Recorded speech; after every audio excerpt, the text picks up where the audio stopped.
बिहार के बारे में जब भी किसी आप एक बिहारी से पूछिएगा तो ऑन एन एवरेज सारे लोगों को ये जानकारी होती है या फिर उनके बारे में दिमाग में एक आइडिया रहता है कि बिहार की स्थिति ठीक नहीं है, एक शासन, एक टाइम फ्रेम आया जिसमें बिहार बर्बाद होना शुरू हो गया। बात सही है ये, लेकिन इसके बारे में जब अगर आप गहन अध्ययन करेंगे या फिर किसी ऐसे आदमी से बात करेंगे जिन्होंने एक प्रॉपर रिसर्च किया है, तो अपने को ये बात समझ में आती है कि बिहार के बर्बादी की कहानी डेफिनेटली 90s के एरा में बिहार बहुत ज्यादा बर्बाद हुआ है, लेकिन इसके बर्बादी की कहानी जो है वो शायद काफी पुरानी है। पहले से ही एक सुनियोजित तरीके से बिहार को डेंट किया गया, बिहार को परेशान किया गया, जिसके कारण बिहार पिछड़ता चला गया।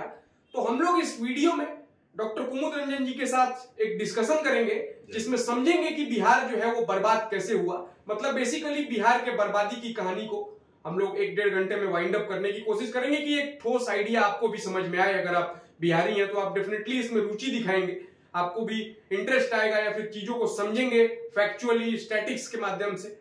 तो हमारे साथ आज चर्चा के लिए डॉक्टर कुमुद रंजन जी हैं। कुमुद रंजन जी का मैं एक संक्षिप्त में परिचय दे देता हूं। वैसे इनका अगर आप परिचय देने जाएंगे तो उसके लिए एक अलग से वीडियो बनाना पड़ जाएगा। डॉक्टर कुमुद रंजन जी बिहार के बेगूसराय जिले से हैं। इन्होंने नेतरहाट विद्यालय से अपनी पढ़ाई की, उसके बाद IIT गए, उसके बाद NTU सिंगापुर में इन्होंने गैलियम नाइट्राइड के ऊपर रिसर्च किया और इस डोमेन में वर्ल्ड में काफी फेम बनाया। रिसर्च पेपर्स लगभग 75 रिसर्च पेपर्स इनके पब्लिश हो चुके हैं, जिसमें से एक रिसर्च पेपर इनका नोबेल प्राइज विनर के साथ भी ये को ऑथर है। तो जाने माने एकेडमिशियन है, लेकिन इनको बिहार को लेकर के भी एक वेदना है। बिहार के बारे में ये सोचते रहते हैं, पढ़ते रहते हैं, लिखते रहते हैं। तो मैंने सोचा कि इनके साथ एक वीडियो बनाया जाए और उसमें समझा जाए कि बिहार के बर्बादी की कहानी कैसे शुरू हुई।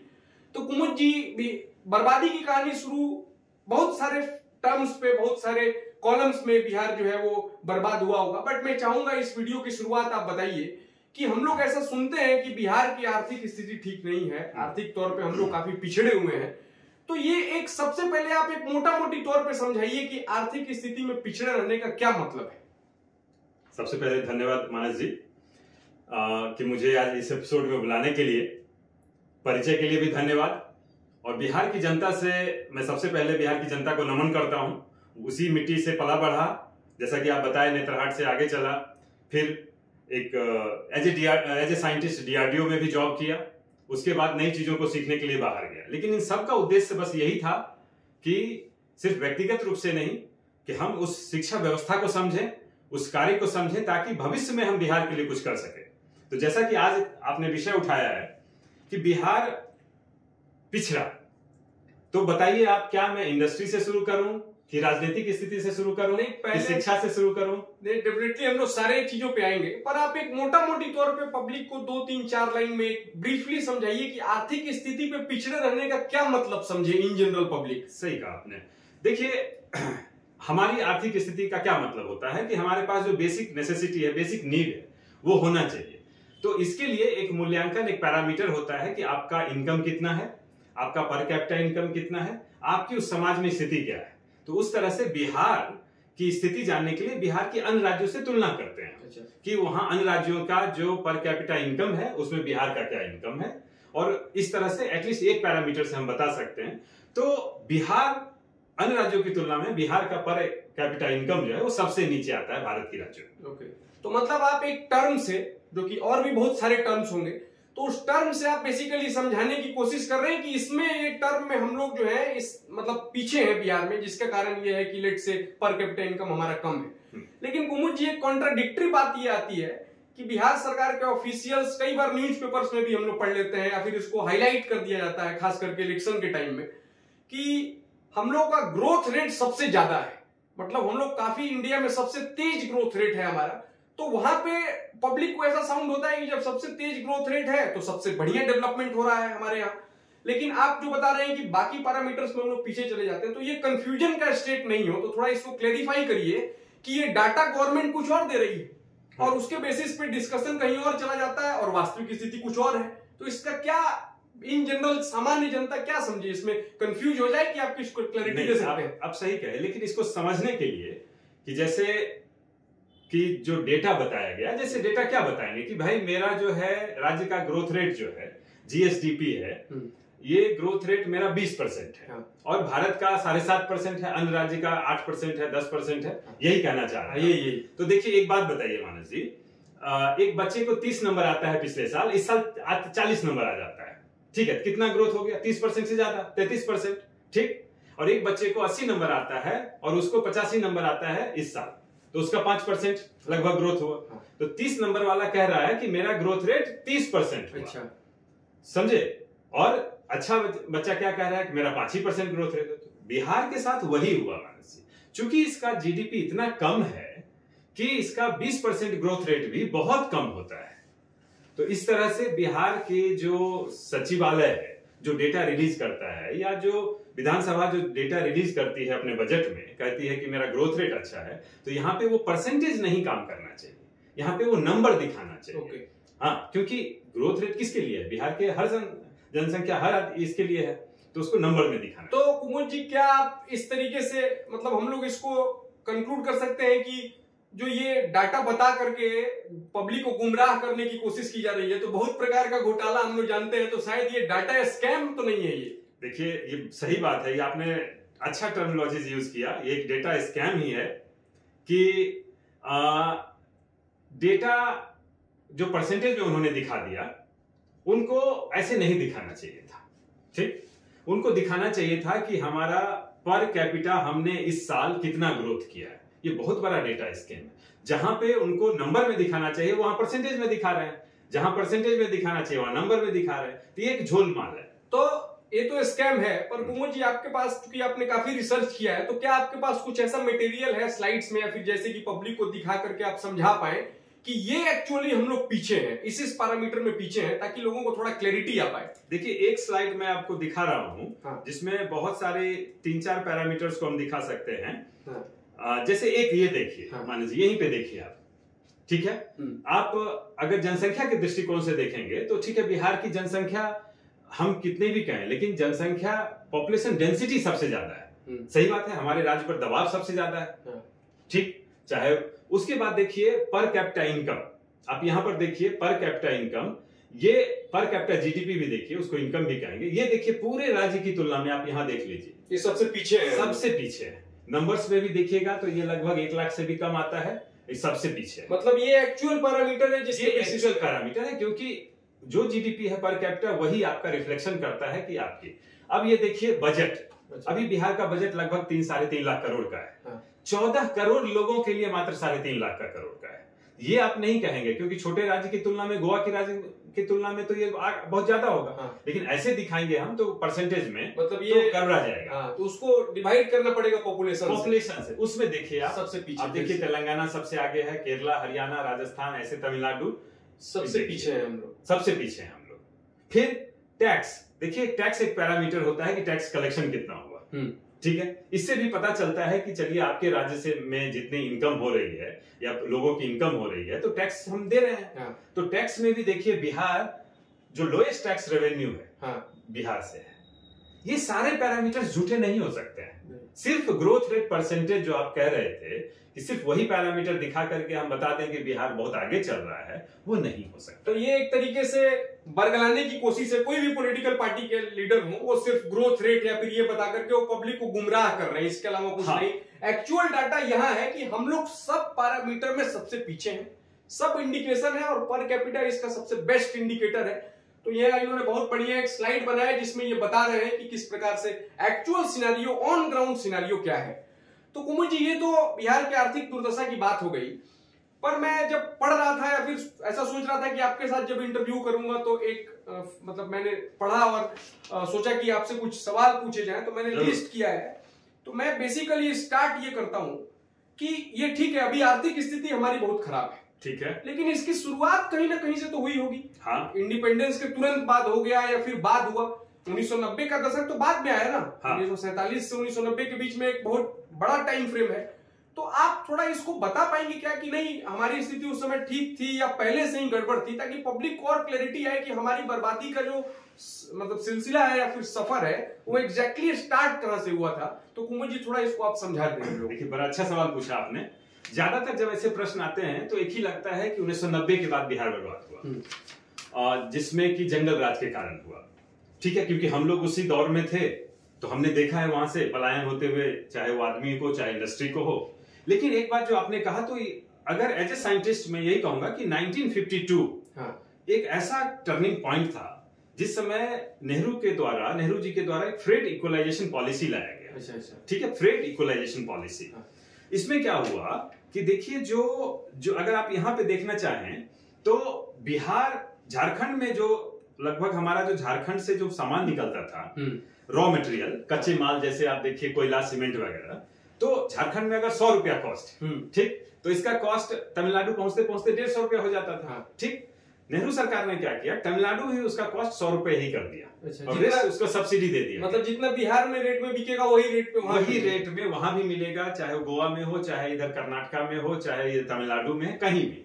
तो सारी इंडस्ट्री जो उस समय झारखंड के आसपास लग रही थी 1900 के आसपास, 1900 से 1950 में जो देखा होगा आपने कि बहुत सारी इंडस्ट्री जो लगी झारखंड के केंद्र में, टाटा और ये सब जैसे, वो सारी इंडस्ट्री फिर धीरे धीरे वहां से हटने लगी। ये तो धन्य मानिए टाटा का कि उसने वहां से हटाया नहीं, तब कम से कम झारखंड आज है आपका सुनिश्चित। लेकिन फिर भी बहुत सारी चीजें तो बहुत सारी इंडस्ट्री धीरे धीरे वहां चली गई। इससे बिहार को सबसे ज्यादा नुकसान हुआ कि बिहार उसके बाद देखिए आप, हम बहुत सही लिखे हैं कि सारी फैक्ट्रियां महाराष्ट्र, गुजरात, पंजाब में लगने लगी और बिहार सिर्फ खदान बनकर रह गया, क्योंकि वहां से सिर्फ ओर निकल के जाता था।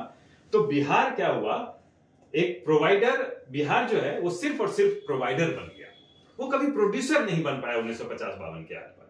तो मैं भी आपसे जब बात कर रहा हूं तो मेरी भी मतलब आंखें खुली की खुली रह गई कि मैं ये समझ पा रहा हूं कि 1990 का जो बर्बादी का सफर है उसको तो सब लोग जानते हैं, लेकिन ये तो बिहार को बर्बाद करने की, मतलब इसको मैं सुनियोजित षड्यंत्र बोलूंगा इसको, कि 1952 से ही इसकी शुरुआत हो चुकी थी। और आप देखिए कि आप किसी को फाइनेंशियली अगर डेंट करेंगे तो कहीं ना कहीं उसके प्रोग्रेस में वो तो लोड देगा। तो कुमुद जी जैसे ये बता रहे हैं कि 1952 से ही शुरू हो गया था, कुमुद जी इसमें और थोड़ा आप पब्लिक को बताइए। लेकिन एक सवाल उठता है कि ये इक्वलाइजेशन पॉलिसी जो है, फ्रेट इक्वलाइजेशन पॉलिसी, ये 1993 में विड्रॉ कर लिया। ठीक है, तो कुछ सामान्य जनता, दूसरे राज्य की जनता बिहार वालों से यही पूछती है कि तो फिर 1993 के बाद क्या हो गया, आपने क्यों नहीं फिर वहां से, उस समय के बाद से ही तो रिवॉल्यूशन आया है, वहां के बाद से ही तो आईटी इंडस्ट्री आई है, ग्लोबलाइजेशन शुरू हुआ है, तो वहां से फिर बिहार क्यों नहीं उठ पाया। बहुत अच्छा प्रश्न था, मैंने कुछ इस पे एक छोटा सा वीडियो भी बनाया था। लेकिन देखिए 1990 के बाद ये शुरू होता है जंगल राज।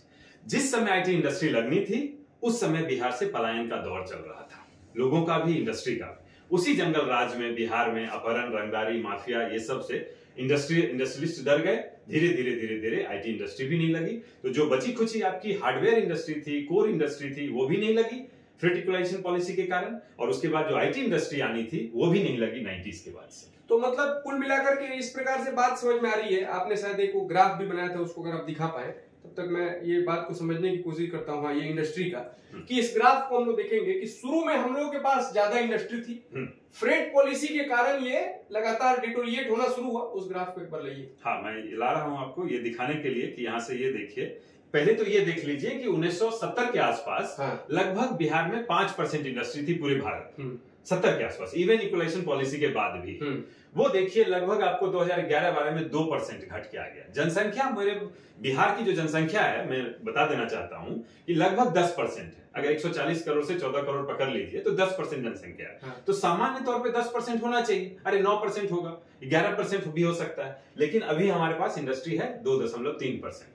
मतलब हमारे पॉपुलेशन के प्रोपोर्शन में हमारी इंडस्ट्री बहुत ज्यादा ही कम है। ये एक बहुत बड़ा, ये सब जो फैक्टर है ना, ये सब भी बहुत बड़ा फैक्टर है। जो आप आर्थिक स्थिति की बात कर रहे थे, तो ये भी बहुत बड़ा, तो ये बेसिकली एक ग्राफ, इसको आप लोग भी समझिए। हाँ, एक और ग्राफ हमने तैयार किया आपके लिए। तो ये इसमें कुमुद जी इसको अगर क्लियरली समझे आप तो इसमें ज्यादा प्रकाश डालेंगे। हाँ, कि शुरू में जब फ्रेट पॉलिसी के कारण हमारा इंडस्ट्री में डाउनफॉल होना शुरू हुआ, हाँ, तो हम लोग उसको डाउनफॉल एक तरीके से, मतलब आप ग्राफ को एक्सप्लेन करिएगा, बट उसके पहले मैं एक बात को जितना मैंने समझा है उसको मैं रख देता हूं कि एक तो 1952 के बाद फ्रेट पॉलिसी के कारण हमारा इंडस्ट्री कम होना शुरू हुआ। कम होता गया। जिस समय सब लोग ग्रोथ कर रहे थे उस समय भी हम कम हो रहे हैं। और 1990 का जब एक दशक आया, जब ठीक है चलिए फ्रेट के कारण नहीं बट आईटी अगर ग्रो कर रही है, तो उस समय हमको दोबारा एक डेंट लगा और लालू यादव के मतलब शासन काल आ जाता है, और जिसमें अपहरण, रंगदारी और इस प्रकार का डिस्टर्बेंस, मतलब दोबारा जिस समय सब लोग ग्रोथ कर रहे हैं उस समय हम लोग जो है और ज्यादा डिटोरिएट कर रहे हैं। तो यही डिफरेंस अपने को समझ में आ रहा है। नाम मत लीजिए वो दौर का, हम साइंस कॉलेज में पढ़ते थे उस समय। लालू जी से अवार्ड भी मिला था, एक्चुअली मुख्यमंत्री जी से अवार्ड मिला था, हम क्या कहें। हाँ, इसको बार बार ये रेक्टिफाई करते हैं। मतलब इनको ऐसा लगता है कि लालू यादव एक ऐसा आदमी है जिसने सिर्फ एक स्टेट को नहीं, पूरे एक सिविलाइजेशन को, क्योंकि बिहार एक सभ्यता का केंद्र रहा है, उसको इन्होंने मतलब तहस नहस कर दिया। तो कुमुद जी से जब आप अक्सर बात करेंगे तो ये बहुत फ्रीक्वेंटली बोलते हैं कि नहीं, मैंने लालू प्रसाद यादव से कोई अवार्ड नहीं लिया है, चूंकि वो पोस्ट होल्डर थे, तो मैंने जो अवार्ड लिया है वो मुख्यमंत्री से लिया है। मुख्यमंत्री जी से अवार्ड लिया है। तो चलिए ये मैं आपको ये ग्राफ बता दूं कि समझिए 1990 में बिहार में लगभग रिकॉर्डेड स्तर पे 4000 इंडस्ट्री थी, 3500 से 4000 के बीच में 1990 में। अच्छा, जिस समय हमारा आईटी इंडस्ट्री आई भी नहीं थी, और बहुत सारी फूड प्रोसेसिंग इंडस्ट्री नहीं आई थी। उस हिसाब से आज के डेट में आप बताइए 30 साल में कोई भी चीज 30 साल में कम से कम तो 3 गुना हो जाना चाहिए। बिल्कुल। आज हमारे पास 12 से 15 हजार इंडस्ट्री हो जानी चाहिए। जनता भी यही कहेगी, लेकिन आज हमारे पास है वही, उससे भी कम है। लेकिन हम आपको इस ग्राफ में ये दिखाना चाह रहे हैं कि आप देखिए माना जी, यहाँ 1995 के बाद से इस राज्य में से 2005 तक ये इंडस्ट्री घट के 1600 आ गई थी। सबसे लगभग 4000 से लगभग 1600 के आसपास आ गई, 1700 के आसपास इंडस्ट्री आ गई। तो इसके बाद धीरे धीरे उठ रहा, फिर भी स्थिर हो गया। मतलब इसके बाद भी उठना चाहिए, पर वैसा नहीं। जो लगभग हम होना चाहिए आज के डेट में 15 से 20 हजार इंडस्ट्री, 10% जो हमारे पास इंडस्ट्री होनी चाहिए, आज हमारे पास 2 से 2.5% इंडस्ट्री है। ये भी एक बहुत बड़ा कारण रहा है, लेकिन ये कारण रहा है लॉ एंड ऑर्डर के कारण, जंगल राज के कारण। वो कारण था रेटिकुलेशन पॉलिसी के कारण। मतलब आप इस बात को समझिए कि बिहार के बर्बादी के लिए लालू यादव रिस्पॉन्सिबल है, बिल्कुल है, लेकिन उसके पहले की भी जो सरकारें हैं वो भी इक्वली रिस्पॉन्सिबल है, क्योंकि वो भी फाइनेंशियल टर्म में हम लोगों के साथ उन्होंने धोखाधड़ी किया है और हम लोग को पीछा करने का एक सुनियोजित षड्यंत्र रचा है। तो कुमुद जी, मैं एक बात समझना चाहता हूं कि ये तो जब स्टेट की बात करेंगे या फिर सेंटर की बात करेंगे, उसके आर्थिक स्थिति या उसके एजुकेशन या फिर किसी भी चीज को, तो उसमें तो सरकार का एसोसिएशन बहुत इंपॉर्टेंट है। बहुत इंपॉर्टेंट, मतलब गवर्नमेंट ही डिसाइड करेगी ना कि किसी को फाइनेंशियली राइज करना है कि क्या करना है। तो थोड़ा मैं इसमें पॉलिटिकल एंगल भी आपसे चाहूंगा। सही पकड़े कि वो जो 1950 या 60 या 70 जो भी एक दशक था, उसमें बिहार में पॉलिटिकल स्टेबिलिटी कितनी थी या फिर किस प्रकार का माहौल था, क्योंकि उसको समझेंगे तभी हम रिलेट कर पाएंगे कि हाँ, ये वन ऑफ द रीजन है बिहार को कमजोर करने का, या फिर जो भी है उसको मतलब ओवरऑल कंक्लूजन निकालने के लिए बिहार के पॉलिटिकल एंगल को भी समझना इंपॉर्टेंट है। तो थोड़ा वो भी सिनेरियो आप समझाइए। देखिए, सही बात आप बता रहे हैं कि पॉलिटिकल एंगल, तो 2 बातें आप सुने होंगे, कभी सुनते होंगे कि स्टेबल गवर्नमेंट नहीं, अनस्टेबल गवर्नमेंट, मतलब तो उसके कारण से विकास नहीं हुआ। तो बिहार में ऐसा नहीं हुआ है। आप देखिए, इस स्लाइड पे देखिए, बिहार विधानसभा का मैंने एक सिंबॉलिक आपके सामने रखा है। पिछले 60-70 साल में लगभग देखिए, सबसे ज्यादा रूल किसने किया? कांग्रेस ने। उसके बाद कुछ अदर्स में आए, बीच में जनता पार्टी और सोशलिस्ट पार्टी वगैरह, आरजेडी, जेडीयू लगभग बराबर रूल किए हैं। ठीक, अब आप देखिए कि जो पहला, अगर आप शासनकाल छोड़ दीजिए श्री कृष्ण सिन्हा जी का, श्री कृष्ण सिंह भी कहते हैं, वो शासनकाल छोड़ दीजिए जिसमें बहुत सारी इंडस्ट्री लगी, बरौनी वगैरह जैसे, हम तो उस मामले में बहुत सौभाग्यशाली हैं बेगूसराय की धरती से। लेकिन बिहार की अन्य जनता के लिए देखिए, आप देखिए, यहां से आप देखिए, कांग्रेस की शासनकाल थी, 13 दिन के मुख्यमंत्री, 1 महीने के मुख्यमंत्री, 3 महीने के मुख्यमंत्री, 1 साल के मुख्यमंत्री। जबकि ऐसा तो नहीं है कि कोई दूसरी पार्टी आई। तो ये मतलब सेम पॉलिटिकल पार्टी, 10 दिन 15 दिन के लिए चीफ मिनिस्टर बन रहा है। मतलब ऐसा लग रहा है कि लॉलीपॉप दे दिया गया किसी को, या फिर नेमचूस टाइप का कुछ दे दिया गया। ये 13 दिन 15 दिन का कोई अगर चीफ मिनिस्टर रहेगा तो कब चीफ मिनिस्टर के कुर्सी पे बैठेगा, कब प्रोग्रेस के लिए सोचेगा, वो तो सोच ही नहीं पाएगा। पॉलिटिकल इंस्टेबिलिटी है। तो साइन करेंगे और फिर अगला दिन आएगा कि सर आप नहीं बैठिए, दूसरे आदमी आ रहा है। मतलब बस वो है कि नाम खाना पूर्ति के लिए चीफ मिनिस्टर चेंज किए जा रहा है। देखिए, इस हम लोग के इस तरह के जो माहौल है, अब इसको व्यंग से लेके व्यथा तक की दशा हम आपको दिखा रहे हैं। सुनने में तो बड़ा ये लग रहा है, लेकिन व्यथा समझिए बिहार की। देखिए, एक छोटा सा मैं आपको बताता हूँ। आप देखिए, 5th विधानसभा जो ये थी हमारी, 1969 से लेकर के 1972, कितने साल का? 3 साल का शासनकाल। 3 साल में देखिए, 5 मुख्यमंत्री। हरिहर सिंह जी कुछ दिनों के लिए बने। देखिए, भोला पासवान शास्त्री जी खुद कांग्रेस में ही थे पुराने। भोला पासवान जी दलित थे, जो आज के डेट में कांग्रेस कहती है कि हम दलित। देखिए, इसके बाद राष्ट्रपति शासन लगा देते हैं। फिर उसके बाद दरोगा प्रसाद राय जी आए, फिर उसके बाद कर्पूरी ठाकुर आए, फिर उसके बाद भोला पासवान शास्त्री जी आए, फिर राष्ट्रपति शासन लगा देते हैं। मतलब कुमुद जी, इसको देख करके मतलब मैं जितना समझ पा रहा हूँ कि आप लगातार पॉलिटिकल लीडर्स को मतलब चेंज कर रहे हैं, और चेंज करके, क्योंकि आप ही का पावर है, और आप बार बार किसी आदमी को इसको बैठा दो, कभी उसको बैठा दो, कभी उसको बैठा दो। तो ये हो सकता है कि आप थोड़ा इसको भी समझाने की कोशिश करिए कि ऐसा क्यों होता था, और दूसरी बात मैं जो आपसे थोड़ा सा इसमें कंक्लूड करना चाहूंगा कि कांग्रेस जो है वो आजकल बहुत दलित और संविधान और क्या क्या जो कर रही है, नया नया एक्टिविटी वो करते रहते हैं। बट अगर आपको इतना ही दलित प्रेम था या फिर कुछ था तो आप किसी एक को अगर आप उसको बैठाए तो उसको मौका देके तो देखते, 2-3 साल 4 साल कंटिन्यू करवाते उससे। पावर तो आप ही का था, देखिए तो ये क्यों हटा रहे थे? पहला तो ये बहुत बड़ा षड्यंत्र रचा गया बिहार को नीचे करने का, इसमें कोई दो मत नहीं है। और ये मैं कंक्लूजन इसलिए बोल रहा हूँ कि मैंने काफी रिसर्च किया है। क्योंकि कोई भी प्रश्न ही नहीं उठता है कि इस तरह से मुख्यमंत्री को क्यों बदला जाए। बिहार को जो शुरू में इंडस्ट्री लगी 1960 के बाद इंडस्ट्री क्यों नहीं लग पाई? क्योंकि जो भी मुख्यमंत्री कुछ अच्छा काम करना चाह रहे होंगे तो हटा दिया जाता होगा किसी कारण से। राजनीतिक स्थिरता और स्थिरता अपनी जगह है, आप यहां से देख लीजिए। चलिए यहां से क्यों हो गया? महामाया प्रसाद जी थे, बाद में ठीक है सोशलिस्ट पार्टी रहे, बीपी मंडल जी आए, फिर उसके बाद भोला पासवान शास्त्री जी, तो ये तो दलित थे। भोला पासवान जी सोचिए उन्होंने रखना चाहिए शास्त्री की उपाधि ली बनारस में जाकर के, और उनके बाद 3 बार बेचारे मुख्यमंत्री बने। अब क्या बेचारा मैं क्यों कह रहा हूं कि आपको ये जानकर मानस जी बड़ा आपको दुख होगा कि आज उनका परिवार जो 3 बार मुख्यमंत्री बने हैं, उनका परिवार आज भी बिहार में जो राशन मिलता है उस राशन कार्ड पे जी रहे हैं वो लोग। ऐसी स्थिति, ऐसा उन्होंने सोचिए। आज एक जो मुख्यमंत्री बन गया कुछ दिनों के लिए, लालू जी का ही देखिए परिवार और भ्रष्टाचार और इससे क्या बना लिया उन्होंने, और वो हमारे दलित मुख्यमंत्री जी, उनके साथ ये स्थिति है। तो बहुत वेदना होती है ऐसी चीजों। तो अव्यवस्था तो बिहार की रही ही राजनीतिक अव्यवस्था, लेकिन इसके साथ देखिए जो व्यक्ति, अगर हम कहते कि चलिए वो भ्रष्टाचारी होते, आज वो अपना एक महल खड़ा कर दिए होते, वैसे साम्राज्य खड़ा कर दिए होते, तो अलग बात होती।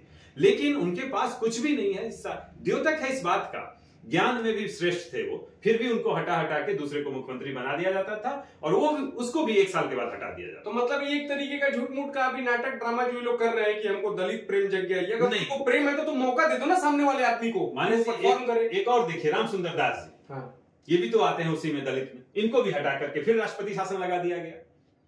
तो ये अलग एक विषय है, अगर आप कहेंगे तो मैं बहुत डिटेल से बाद में बताऊंगा। इस पर हम लोग एक विशेष चर्चा बताएंगे कि वास्तविक स्थिति पॉलिटिकल लीडर्स जो क्लेम करते हैं कि हम इसके फेवर में हम लोग हैं, सिर्फ उसी के बारे में बात करेंगे। ये कुछ नहीं होता है, ये झूठ मूठ का सिर्फ आप पॉलिटिकल फायदा उठाने के लिए आप अलग अलग प्यादा यूज करते हैं और षड्यंत्र करके आप अपना पर्पस साधते हैं, जितना कुछ नहीं, फालतू का क्लेम करने का कोई इसमें सेंस नहीं।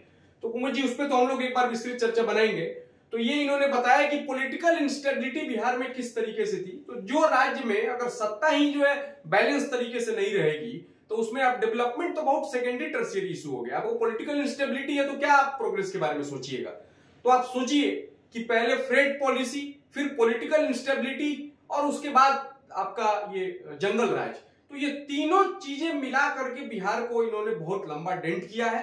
बिहार के बारे में हम लोगों ने समझा कि आर्थिक तौर पे किस तरीके से हम लोगों को नुकसान पहुंचाया गया है, जो कि एक सुनियोजित षड्यंत्र दिखता है। इसके अलावा कोई कुछ बोल दे कि नहीं ऐसे ही हो गया, स्थिति ठीक नहीं थी, ये सब बात करना ठीक नहीं है। जब आप रिसर्च करेंगे, पढ़ेंगे, तो आपको क्लियर कट ये बात दिख जाएगा कि भेदभाव तो हम लोगों के साथ हुआ है, चाहे जो किया।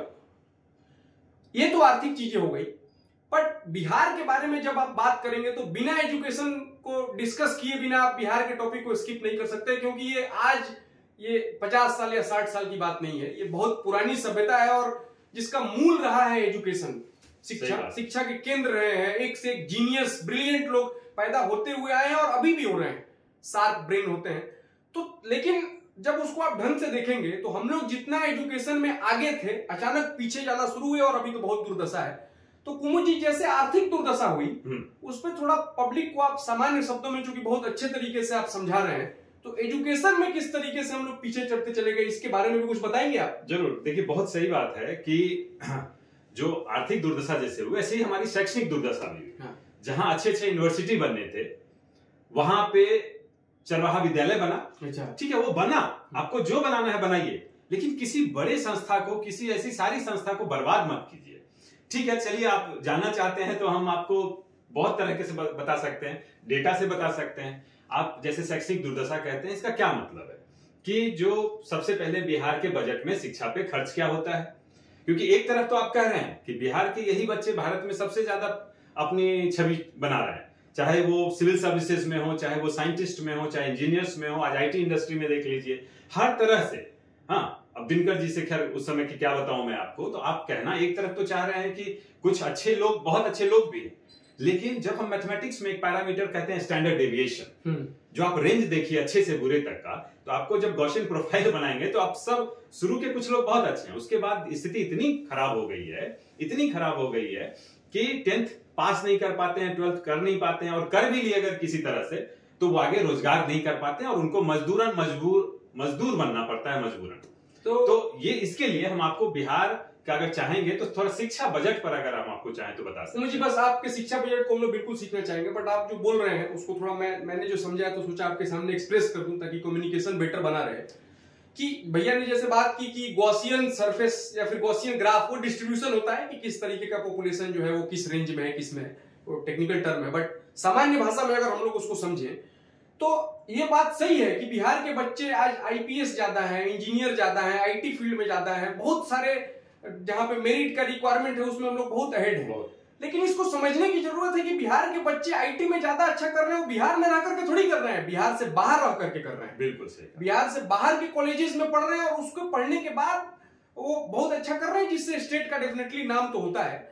लेकिन ये जो बच्चे जिनके पास सक्षम है आर्थिक तौर पे, वो बाहर जाकर के अफोर्ड कर पाते हैं और चीजों को कर पाते हैं। पर बिहार की जो सामान्य जनता है, चूंकि आपने बताया कि कुछ लोग जो है वो बहुत अच्छा कर रहे हैं और कुछ लोग जो है वो उनकी स्थिति बहुत खराब है, तो वो शायद स्थिति इसलिए खराब है क्योंकि उनकी आर्थिक स्थिति ठीक नहीं है।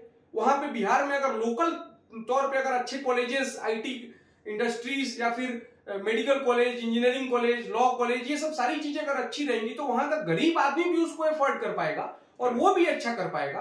तो असली प्रॉब्लम यही है। अपने को ये क्लेम लेने की बहुत जरूरत नहीं, डेफिनेटली प्राउड फील करने की जरूरत है कि हम लोग बिहार से बाहर निकल करके बहुत लोग बहुत अच्छा कर रहे हैं।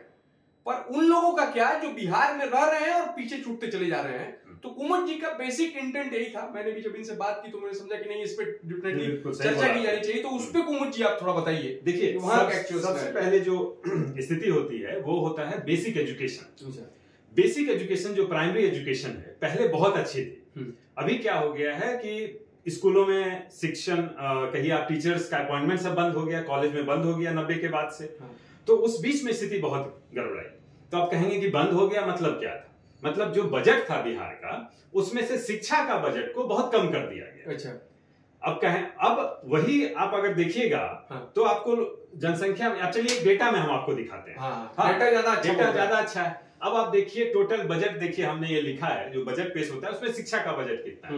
अब जैसे उत्तर प्रदेश का बजट अगर 7 लाख करोड़ के आसपास है, 1 साल पहले का, 2 साल पहले का पकड़ लीजिए, तो बिहार का लगभग 3.25 लाख करोड़ का था, अभी 3.25 लाख करोड़ है उस प्रोपोर्शन में। तो चलिए यहाँ पे अपना उद्देश्य ये दिखाना है कि पूर्ण बजट का बिहार 40,000 करोड़ जैसे उस समय लगभग 15% बिहार जो है वो एजुकेशन पे खर्च कर रहा था। 15%। ठीक।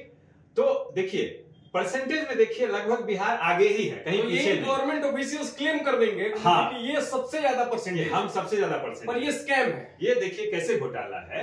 ये 15% हमारे 14 करोड़ पॉपुलेशन के लिए है। अगर पॉपुलेशन देखिए 13.5 करोड़ पॉपुलेशन के लिए, जबकि यही 15% यहाँ पे आप यूपी के लिए देख लीजिए 1,10,000 करोड़ का बजट था, और वहीं पे देख लीजिए 7 करोड़ के लोगों के लिए। तो जब सारे, अगर आप इसको डिवाइड करेंगे पर कैपिटा, तो पूरे भारत में सबसे कम आएगा। वो देखिए अभी हमारे पास यहाँ पे डाटा नहीं है, लेकिन पर कैपिटा बिहार में एजुकेशन पे सबसे कम खर्च होता है भारत के अन्य राज्यों की तुलना में। शायद आपने कैलकुलेट भी कर दिया। मैं यहाँ पे देखिए, अब जैसे मैंने लेटेस्ट लिया था 25-26 में शिक्षा विभाग के लिए, देखिए 60,000 करोड़ का बजट निर्धारित किया गया।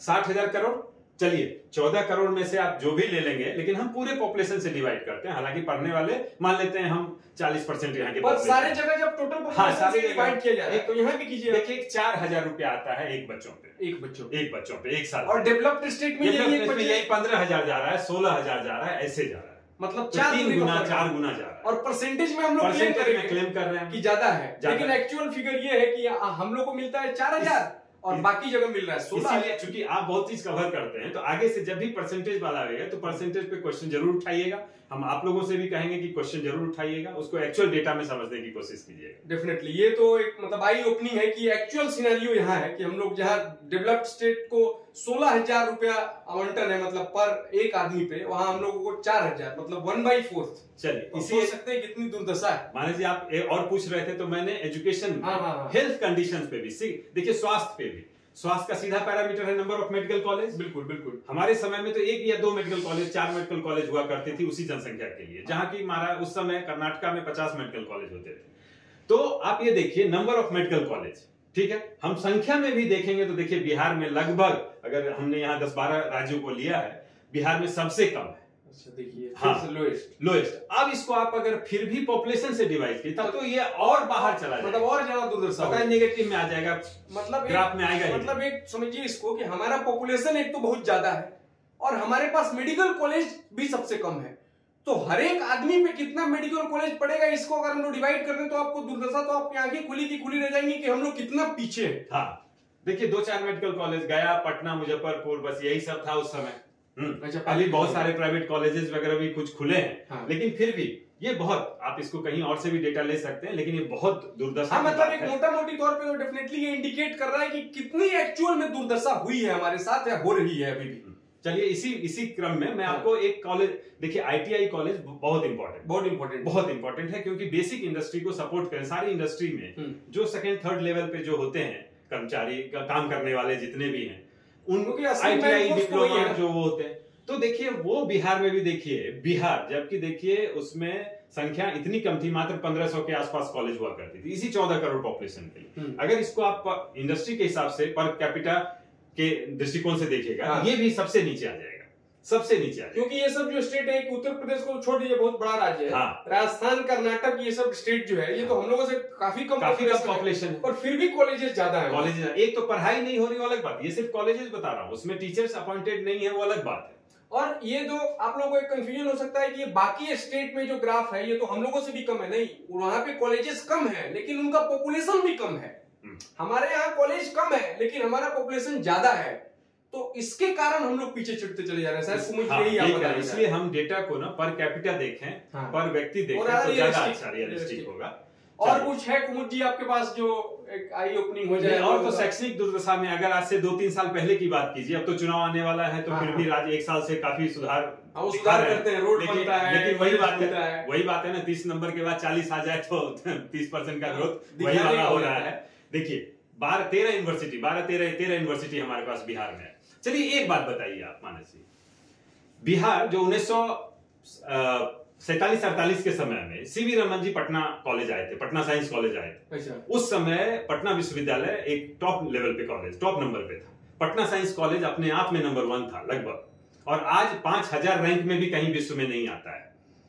वो नोबेल लॉरेट उस समय आके देखे, तो कहने का मेरा मतलब है मानस जी कि बिहार के यूनिवर्सिटीज की कहीं कोई रैंकिंग नहीं है, सारे यूनिवर्सिटीज इतने पिछड़ गए हैं लैब के दृष्टिकोण से। चलिए एक और बात, उसमें सेशन जो 90 के बाद से बिहार में, पता है आपको 3 साल का ग्रेजुएशन कितने साल में मिलता था डिग्री? हम लोगों को तो आइडिया नहीं है उस समय, हम लोग बता भी रहे हैं, क्योंकि व्यक्तिगत रूप से नहीं रहा, क्योंकि हमारा नेत्रहाट साइंस कॉलेज और फिर IIT वगैरह चले गए, लेकिन हमारे भाई साहब या और भी हमारे दोस्त वगैरह सब बहुत लोग 3 साल की डिग्री 7 साल में मिलता था, 6 साल में मिलता था। दिक्कत ये था कि जब वो दिल्ली जाते थे, हाँ, दूसरी यूनिवर्सिटी में जाते थे, तो उनको कहता था कि आप 3 साल का कोर्स 7 साल में कैसे किए? उन्हें दुर्भाग्य से उनका इंटरव्यू लेते थे, चीफ मिनिस्टर का इंटरव्यू ले नहीं सकते थे कि आपने सेशन लेट करवाया, एग्जाम ही नहीं लेते थे 2-2 साल। तो मतलब जो जाएगा वही भुगतेगा, उसको जस्टिफाई कर नहीं पाता था बेचारा, लिख के देता था कि सर सेशन लेट था। सेशन लेट का मतलब भी नहीं समझ में आता था दूसरे राज्य में, क्योंकि सेशन लेट होना कोई मतलब एक ऐसा कॉन्सेप्ट जो बिहार के लीडर्स ने खड़ा कर दिया और उसको बिहार के लोग ही समझ पा रहे हैं। कहीं नहीं, हाँ, कोई विश्व युद्ध हो जाए भाई, जैसे कोरोना में कुछ हो गया, ठीक है, हम समझ सकते हैं कि कभी थोड़ा महीना भर लेट हुआ। यहाँ जनरल राज ने सेशन लेट कर दिया, भाई आप कैसे समझाएंगे? तो इसके कारण बिहार की शैक्षणिक दुर्दशा बहुत खराब हो गई थी, बहुत ज्यादा।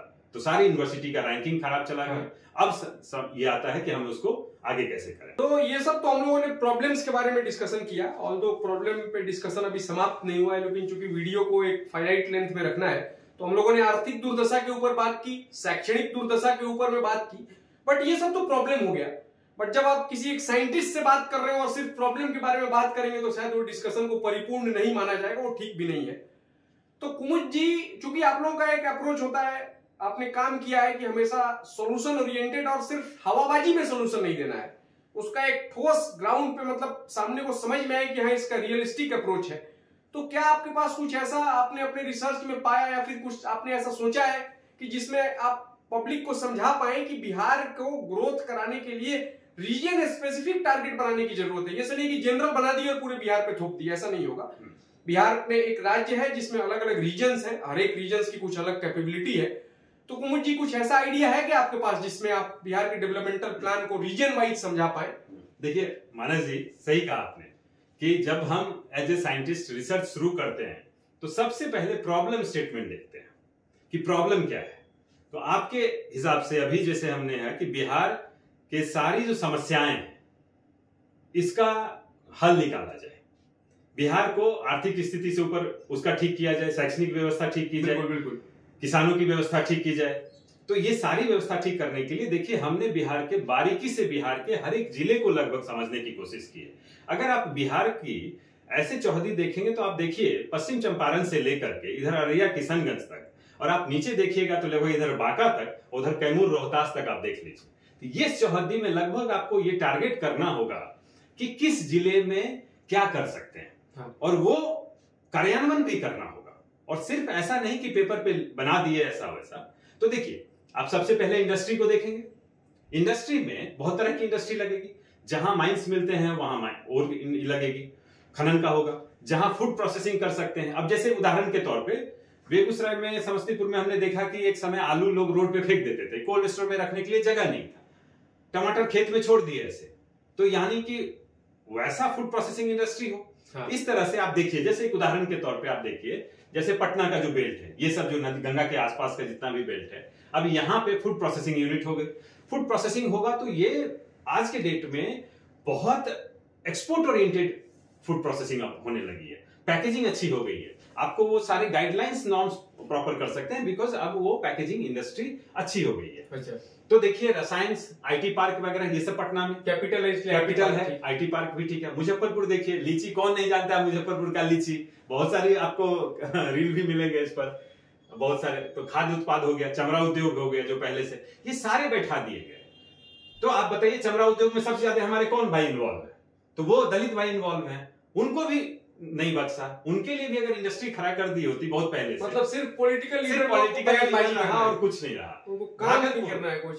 भागलपुर आज के डेट में पूछिए थे, वो बताएगा कि हाँ दंगा हुआ था, खोरवा कांड हुआ था। हाँ। कोई सब भूल गए कि रेशम उद्योग का सबसे बड़ा केंद्र भागलपुर है। आज भी भागलपुरी सिल्क हम लोग, मोदी जी अभी आए थे तो शायद वो कुछ ऐसा पहने हुए थे। और पहनते रहते हैं भागलपुरी सिल्क, बासमती चावल, चूड़ा, सब वहां से। तो सिर्फ वो पहनते लगता है, कुछ करते नहीं है वो। आप पैकेट में एक बार करिए तो सही, $5 में यूएस में कैसे बेचा जाता है। सिंगापुर में हम खुद 12-15 साल रहे हैं, वही का चीज एक 50 रुपए का चीज वहाँ 500 रुपए में खरीदते थे। वो शायद हम लोगों ने ऐसा न्यूज सुना कि एक महाराष्ट्र में जगह है जहाँ पे वो कोल्हापुरी स्टाइल का चप्पल बहुत फेमस है, अभी सस्ता मिल जाता है। तो उसको किसी बड़ी कंपनी ने, नाम मैं बोल रहा हूँ, प्राडो या फिर कुछ है, वो वही 250-300 के चप्पल को बढ़िया से पैकेज करके रैपर लगा के उसको 1-1.5 लाख में बेच रही। अब बताइए वो ऐसा यहाँ क्या पता नेता लोगों के पास विजन नहीं है या फिर क्या है, समझ में नहीं आती है बात। नहीं देखिए, अब सिर्फ इतने से नहीं चलेगा महाराज, सिर्फ समझ में आना नहीं, अब ऐसा करना होगा कि आप जैसे लोगों को जाना होगा और समझाना होगा। तो चलिए आगे हम बात करते हैं। बेगूसराय में ठीक है, पहले से थी इंडस्ट्रीज वगैरह, ये गया में भी यहाँ छूट गया, एग्रो प्रोसेसिंग, फूड प्रोसेसिंग, पर्यटन। अब देखिए आप एक गया अपने आप में, बोध गया जो है, मैं जब सिंगापुर में अपने लोगों से मिलता था, बहुत सारे हमारे जापान के मित्र, कोरिया के मित्र थे, थाईलैंड वगैरह से, बोलते जब उनको मैं बताया कि मैं बोध गया के आसपास से हूँ, 50-100 किलोमीटर के रेंज में, तो बड़ा आश्चर्य से बहुत उसकी श्रद्धा बढ़ जाती थी हमारे प्रति। बट एक ही लाइन में आता था कि सुना है कि सेफ्टी नहीं है, कैसे जाऊं मैं व्यक्तिगत रूप से उन लोगों को मानस जी कहता था कि कोई चिंता की बात नहीं, हम सारी व्यवस्था कर देंगे। सोचिए आपका पूरा साउथ ईस्ट एशिया आपके यहाँ आना चाहता है और आपकी इकोनॉमी आपको $1 देना चाहता है, और आप ले क्या रहे हैं? कुछ नहीं। तो ये हो गया। उसी तरह से हाजीपुर का देखिए, इंडस्ट्रियल एरिया पूरा डेवलप होगा। दरभंगा, मखाना, आज देखिए मखाना पूरे विश्व आना चाहिए। तो ऐसी व्यवस्था बनानी पड़ेगी हमें जिससे कि पूरा का पूरा एक इकोसिस्टम डेवलप हो, कि बच्चों को लगे कि हमें बिहार को आगे डेवलप करना है, और ये भावना भी आए और ऐसी व्यवस्था बिहार में ही हो। तो कुमुद जी एक बात को समझनी पड़ेगी, मतलब कि जब आप स्टेट या नेशन के बारे में, राष्ट्र के बारे में सोचते हैं तो उसको ड्राइव करने के लिए पॉलिटिकल पावर होना बहुत इंपॉर्टेंट है। मतलब एक विजनरी पॉलिटिकल पावर पूरा फंडामेंटल ट्रांसफॉर्मेशन ला सकता है, तो वो कौन चुन करके आएगा, क्या होगा, ये तो जनता तय करेगी, वो तो हम लोग नहीं जानते हैं। पर कुमुद जी, एक थोड़ा आप इसको ऐसे समझा पाए कि जो पॉलिटिकल लीडर्स लोग जो इलेक्शन लड़ते हैं, चुनाव का मुद्दा जो होता है, वो कब तक ऐसा रुपया बांट दो, इलेक्ट्रिसिटी फ्री कर दो, या फिर ये उल्टा सीधा मतलब जो एजेंडा चला करके इलेक्शन जीतते हैं, तो क्या कुछ काम का भी एजेंडा हो सकता है, या फिर आपके विजन में क्या ऐसा आपको लगता है कि बिहार का लीडर जो चुन करके आए उसके पास क्या विजन होना चाहिए, क्या थॉट होना चाहिए, ताकि हम लोग सही में काफी डेवलप कर पाए? देखिए मानस जी, आपके सामने एग्जाम्पल है, डेवलप्ड स्टेट भी है और डेवलप्ड नेशन भी है, और एक छोटा कंट्री भी काफी डेवलप्ड है, चाहे इजराइल हो, चाहे आप सिंगापुर को ही देख लीजिए। तो जब डेवलप्ड कंट्री को हमने स्टडी किया तो समझा कि एक लीडर ऐसा होना चाहिए जिसको कम से कम जो पैरामीटर्स है, जो डेवलपमेंट के सारे पैरामीटर्स की एक समझ होनी चाहिए।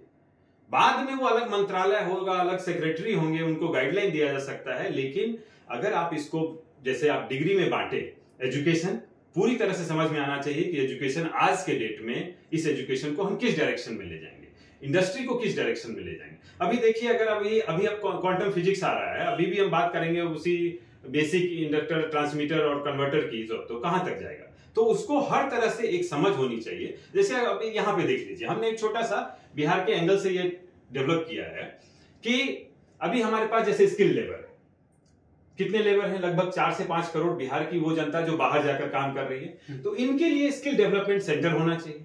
लेकिन चाहे वो अभी राज्य में काम करें, चाहे बाहर जाए, चाहे विदेश में जाए, देखिए हमने भी तो देश से बाहर गए, तो हमने अपने आप को डेवलप किया, तो स्किल डेवलपमेंट सेंटर होना बहुत जरूरी है। उसके बाद दूसरा जो हमने डेवलप किया कि नेशनलिस्टिक व्यू होना चाहिए, तो जो लीडर होने चाहिए उन्हें इनकी भी समझ होनी चाहिए कि एजुकेशन का जो पूरा चेन है वो कैसा होना चाहिए।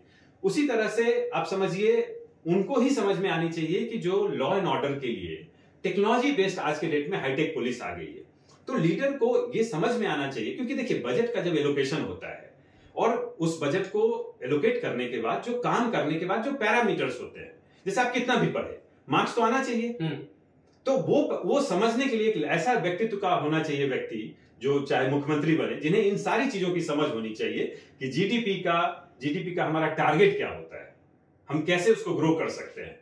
तो जीडीपी ग्रो करेंगे तो हमारा पहला प्रश्न समाधान हो जाएगा, पर कैपिटा इनकम बढ़ जाएगा। एजुकेशन को हम सब ठीक कर दें, सारी व्यवस्था ठीक कर दें, तो वहां के बच्चे सही समय पे वहां से कोर्स कंप्लीट करेंगे, बाहर जाएंगे, रिसर्च करेंगे। इंडस्ट्री ठीक हो जाए तो बहुत पलायन कम हो जाएगा, बिहार का फिर से जीडीपी आगे जाएगा। तो इस तरह से आईटी इंडस्ट्री आ जाए, एआई बेस्ड सारी इंडस्ट्री आ जाए। आज के देश में ड्रोन, रोबोटिक्स सारा कुछ हो रहा है। तो ये जो लीडर्स होने चाहिए, इनको इन सारी चीजों की समझ होनी चाहिए, मतलब होलिस्टिक एक अप्रोच होना चाहिए। तो बिहार का नेता ऐसा होना चाहिए मानस जी, जो इन सारी चीजों को समझ सके और उसके बाद इस सारे पैरामीटर्स को अलग अलग गाइडलाइन कर सके। तो देखिए, तो कुमुद जी के साथ आज हम लोगों ने चर्चा की कि बिहार को किस तरीके से, एक सुनियोजित तरीके से इसको बर्बादी की तरफ ले जाने का एक षड्यंत्र किया गया, बिहार बर्बाद हुआ। और वास्तविक स्थिति अभी ऐसी है कि बहुत स्थिति मतलब ठीक नहीं है, बहुत ज्यादा ऑन ग्राउंड स्थिति बहुत खराब है।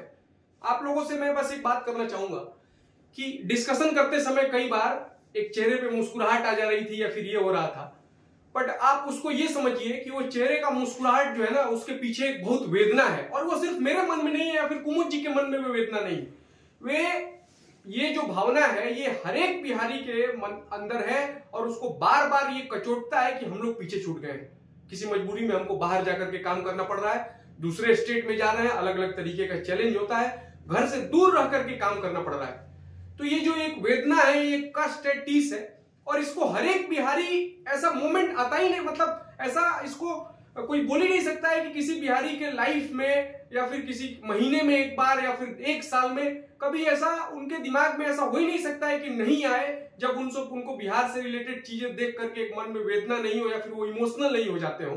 क्योंकि जैसी भी धरती है उसको, ठीक है स्थिति आज खराब है, बहुत ठीक नहीं है, पर माँ तो माँ होती है, उसकी जिस भी स्थिति में है वो, हम लोग तो वहीं के हैं, तो उसकी जब बुरी स्थिति देखते हैं तो मन में एक वेदना होती है, एक टीस होती है, और अंदर से आवाज आती है कि कुछ एक ऐसा हो जिसके कारण बिहार एक मतलब डेवलपमेंट की तरफ फिर से एक बार फिर से प्रतिष्ठित हो। क्योंकि जब तक बिहार राइज नहीं करेगा, भारत तो राइज कर ही नहीं सकता है, कोई कुछ भी कैसा भी बात कर ले। तो हम लोग यूथ हैं या फिर बाकी लोग जो हैं, तो ये सिर्फ बोलेंगे या फिर डिस्कशन करेंगे, डेफिनेटली डिस्कशन ही फर्स्ट स्टेज होता है जिसके बेसिस पे हम लोग किसी स्टेप पे आगे बढ़ते हैं और उसको मतलब कार्यान्वित करके उसको फाइनलाइज करते हैं। तो चर्चा तो डेफिनेटली होनी चाहिए, बट चर्चा तक ये बात सीमित नहीं रहे। कुमुद जी या फिर मैं या फिर और भी जितने बिहार के लोग हैं वो अपने स्तर पे एक प्रयास करें जिससे हम लोग फिर से अपनी मातृभूमि का गौरव वापस लेकर के आ पाए। बस यही बोलना चाहूंगा। कुमुद जी आप कुछ लास्ट में बोलना चाहेंगे तो बोल दीजिए। नहीं, लगभग आपने कवर कर ही लिया हर पॉइंट को, लेकिन ये बात सही है कि वेदना बहुत है, लेकिन अब इसको अब समय आ गया है करने का, सही नेतृत्व चुनने का और इन सारे पैरामीटर्स को पहले से उनके सामने चैलेंज रख देने का, तभी हम कुछ कर सकते हैं। धन्यवाद। जय बिहार।